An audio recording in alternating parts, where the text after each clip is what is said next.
Okay, so now we are going to start with week 11, and from week 11, we are starting with DP, dynamic programming questions. So, week 11 and week 12 will focus on problems like the classical problems of dynamic programming. Okay, now the first question is based on matrix chain multiplication. So, the question is like this, that you are being given a sequence of matrices and you have to write a program to find most efficient way to multiply these matrices together. To find the optimal solution, you need to find the order in which these matrices should be multiplied. Okay, output will be the minimum number of operations that are required to multiply the list of matrices. So यहाँ पर जो problem है, it is not actually to perform the multiplication, but the crux of the problem is to decide in which order we have to perform the multiplication. Why? Because जो हमें output चाहिए वो minimum number of operations होने चाहिए. So the order matters. अब एक चीज़ ध्यान रखने की ये है कि जो मैट्रिक्स मल्टीप्लिकेशन होता है, it is associative in nature. So आप कैसे भी पैरेंथेसिस को प्लेस करोगे, आपका सोल्यूशन सेम आएगा. ओके, बट ऑपरेशंस डिफरेंट आएंगे. जैसे कि फॉर एग्जांपल, पहली बात तो एसोसिएटिव वाली बात का मतलब ये है कि अगर you have 4 matrices A B C D, okay, so आप पैरेंथेसिस को पहले ऐसे प्लेस कर सकते हो, right? You can multiply A B C together and then जो रिजल्टेंट मैट्रिक्स आएगा उसको आप बी मैट्रिक्स से मल्टीप्लाई करोगे. या फिर आप ये कर सकते हो कि पहले आप ए बी को मल्टीप्लाई कर लो separately and then C D को मल्टीप्लाई करो एंड जो रिजल्टेंट आए उसको देन आप मल्टीप्लाई करो. या फिर there can be one that you can multiply A differently and B C D differently, right? तो this is what we mean by associative. अब मिनिमम नंबर ऑफ ऑपरेशंस अगर हमें समझना है तो आप ऐसे समझो ऑपरेशंस कैसे डिफर कर रहे हैं.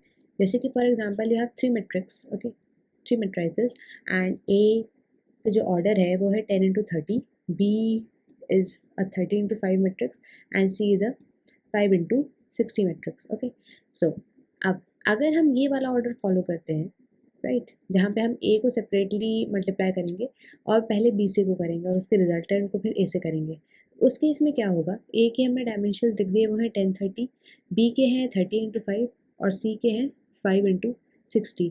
दो मैट्रिक्स को हम मल्टीप्लाई तभी कर सकते हैं जब एक का कॉलम और एक का रो शुड बी सेम, राइट? तो ये तो प्रॉपर्टी यहाँ फॉलो हो रही है. ओके देन, सो जब आप इसे मल्टीप्लाई करोगे तो आपके कितने मल्टीप्लिकेशंस लगेंगे? नंबर ऑफ मल्टीप्लिकेशंस हो जाएंगे वो 30 into 5 into 60 because 5 is common in both. तो 9000 मल्टीप्लिकेशंस लगेंगे, 9000 ऑपरेशंस लगेंगे इन दोनों को मल्टीप्लाई करने में. ठीक है, अब जो इनका रिजल्टेंट आएगा उसके डायमेंशंस होंगे 30 into 60, राइट? क्योंकि 5 विल बी गॉन, राइट? 30 रो होगा और 60 कॉलम साइज हो जाएगा और ये था 10 into 30. अब वापस से आप देखोगे कि इसका कॉलम और इसका रो सेम है, so you can easily multiply these two matrices together. So जो इनका रिजल्टेंट आएगा वो आएगा कितना? 10 into 30 into 60 and that will be 18,000. So जब हमें नंबर ऑफ ऑपरेशंस फाइंड करने होंगे तो we are going to add 9,000 and 18,000 and our answer will be 27,000 operations. So जब हम ये वाला ऑर्डर फॉलो करेंगे पैरेंथेसिस का, तब we are going to take 27,000 operations to multiply. Okay, अब जैसे अगर हम सेकेंड ऑर्डर देखें जहाँ पे we are taking A B as a single unit and then C as a different unit, उस केस में क्या होगा कि आपने 10 30 ले लिया एंड बी का है 30 into 5, right? So this will be 10 into 30 into 5 जो कि होगा 1500, राइट? तो दिस इज 1500. अब जो उसका रिजल्टेंट डायमेंशन होंगे वो होंगे 10 into 5, right? And this will be 5 into 60. So this will be 10 into 5 into 60, this is going to be 3000. So जब 1500 और 3000 को आप ऐड करोगे तो आएगा आंसर कितना? 4500. अब अगर आप ये चीज़ देख पा रहे हो तो इन दोनों में जो मिनिमम ऑपरेशंस ले रहा है वो क्या है? This one. So order matters. तो हमारा पॉइंट यही था इस एग्जाम्पल को दिखाने का, that clearly the order matters. जब हमने ये ऑर्डर लिया था तो नंबर ऑफ ऑपरेशंस बहुत ज़्यादा थे, so this was actually being costing us a lot, right? ये हमें कॉस्टली पड़ रहा था ये वाला ऑर्डर. बट जैसे ही हमने ये वाला ऑर्डर लिया, ऑपरेशंस कितने कम हो गए यहाँ पे? 4500 हो गए. सो अगर हम इस क्वेश्चन को सॉल्व करने जाएंगे और अगर आपको ये एग्जाम्पल मिला है तो आपका आंसर आना चाहिए कायदे से ये, राइट? सो अब अगर आप एक चीज़ समझ पा रहे हो तो यहाँ पर इन क्वेश्चंस, ये जो हमने ऊपर क्वेश्चन देखा, इसमें हम सब प्रॉब्लम्स पे काम कर रहे हैं. इसका मतलब ये ऑप्टिकल सब स्ट्रक्चर प्रॉपर्टी को फॉलो कर रहा होगा. ठीक है, हम एक ऑप्टिकल सोल्यूशन निकाल पा रहे हैं इसके सब प्रॉब्लम्स से, राइट। तो अब इसको करने का तरीका क्या होगा? इसको करने का अब तरीका ये होगा कि आपको कोड ऐसा बनाना है that you are able to place parentheses at all possible places and आपको कैलकुलेट करनी होगी कॉस्ट फॉर ईच प्लेसमेंट और रिटर्न करना होगा मिनिमम वैल्यू, राइट। सो अगर हम इन a chain of matrices of size n की बात करें तो we can place the first set of parenthesis in n-1 base. जैसे कि for example if a given chain is of 4 matrices, okay, and आपकी chain है ABCD, तो 3 वे हैं, there are 3 ways to place the parenthesis. कैसे? this can be a way, this can be a way, and this can be a way. So I guess this is getting justified, okay. What are the minimum number of multiplication needed to multiply a chain of size n? It will be minimum of all n-1 placements, right? जैसे कि अब इसमें logic क्या होगा, इस code का logic ये होगा कि एक तो आपको ये समझ में आ रहा होगा कि इसमें डायनेमिक प्रोग्रामिंग तो यूज़ हो रही है, पर डायनेमिक प्रोग्रामिंग यूज़ होने से पहले हमारा एक नॉर्मल नेव रिकर्सिव मेथड फॉलो करना बहुत ज़रूरी है। जब तक हम वो रिकर्सिव मेथड फॉलो नहीं करेंगे, उसमें हमें लूप होल्स नहीं दिखेंगे कि अच्छा यहाँ पे ये इशू है, तब जाके हम वहाँ पे डायनेमिक प्रोग्रामिंग लगा पाएंगे। सो पहले अगर हम एक रिकर्सिव अप्रोच की बात करें तो उसका लॉजिक ऐसा कुछ होगा। So if you have 4 matrices and अगर हम इसकी नंबरिंग कर दें 1 to 4, ठीक है। सो अगर हम ये पार्टीशन फॉलो करते हैं which is A as a single unit and BCD as a different unit, तो हम पार्टीशन क्या कर रहे होंगे, पहले तो 1 to 1 कर रहे होंगे और इसका हो जाएगा 2 to 4, राइट। एंड अगर हम BCD को पार्टीशन करेंगे तो BCD 2 तरीके से पार्टीशन हो सकता है, एक तो ऐसे और ऐसे। तो जब हम ये वाला फॉलो करेंगे तब उस केस में 2 into 2 से 2 हो जाएगा B के dimensions and C to D हो जाएगा, राइट, 3 to 4। सिमिलरली इस वाले केस में हो जाएगा 2 से 3 and then D 4 to 4, right. And जब हम C D का पार्टीशन करेंगे तो C और D सेपरेट हो जाएगा, तो this will B 3 3, this will B 4 to 4 and similarly B और C का केस भी होगा। इस क्वेश्चन को करने का लॉजिक ये होगा कि हम दो पॉइंटर्स ले सकते हैं, okay. We are going to take 2 variables basically I and J, जो कि 1 to 4 इटरेट करेगा, और जो इसके बीच के पार्टीशंस होंगे उसके लिए हम एक सेपरेट वेरिएबल ले लेंगे जो कि हो जाएगा K, which will iterate from I to J-1, okay. So जब आप इसका कॉस्ट निकालोगे तो एक कॉस्ट तो हो जाएगा I से K का, और जो सेकेंड कॉस्ट होगा, राइट, वो होगा K + 1 to J, जो कि हमने यहाँ पर करा है इस एग्जाम्पल में, ओके। अब आप इसका कोड देखो, हमारा हमने एरे लिया है which was like this, right. इसका मतलब ये है कि यहाँ पे 3 मैट्रिक्स हैं, राइट। ए के डायमेंशन है 10 into 30, बी के डायमेंशन है 30 into 5 एंड सी के डायमेंशन है 5 into 60, ठीक है। So we have how many matrix, we have matrices, we have 3 matrices. तो हमने जो हमारा फंक्शन है उसमें we have passed the array, we have passed I and we have passed J, okay. तो अब जब हम इसके फंक्शन पे आएंगे तो इसके फंक्शन में we have catch the array and I and J. अब हमारा बेस केस हो जाएगा ये वाला, जब i is equal to j। जब आपका सिंगल एलिमेंट होगा तो उस केस में आप रिटर्न कर दोगे 0, ये वाला है वो बेस केस। जब i is equal to j, right, जब i भी 3 है और j भी 3 है, उस केस में मल्टीप्लिकेशन तो कुछ होगा नहीं, तो आप रिटर्न कर दोगे 0, राइट। एंड उसके बाद भी हम टेकन अ सेपरेट वेरिएबल, क्योंकि हमें पार्टीशन करना है तो इसलिए उस चीज़ का ध्यान रखते हुए हमने एक वेरिएबल दिया है k। उसके बाद we have to find the minimum cost, तो हमने मिनिमम कॉस्ट को इनिशियली काफ़ी हाई वैल्यू से असाइन कर दिया है। And also we have to find the count, क्योंकि हमें देखना होगा कि काउंट हमारा जो है वो मिनिमम है या नहीं है, ओके। नाउ हमारा क्रक्स क्या होगा, लॉजिक ये होगा कि हम k को इटरेट करेंगे फ्रॉम I to J। क्यों? क्योंकि अगर हमारा I 1 है और J 3 है तो हम पार्टीशन उसको सिर्फ 1 और 2 पोजीशन पे कर सकते हैं, ठीक है ना। 3 वाली पोजीशन पे करने का कोई फ़ायदा नहीं है, okay. So this is what we have done.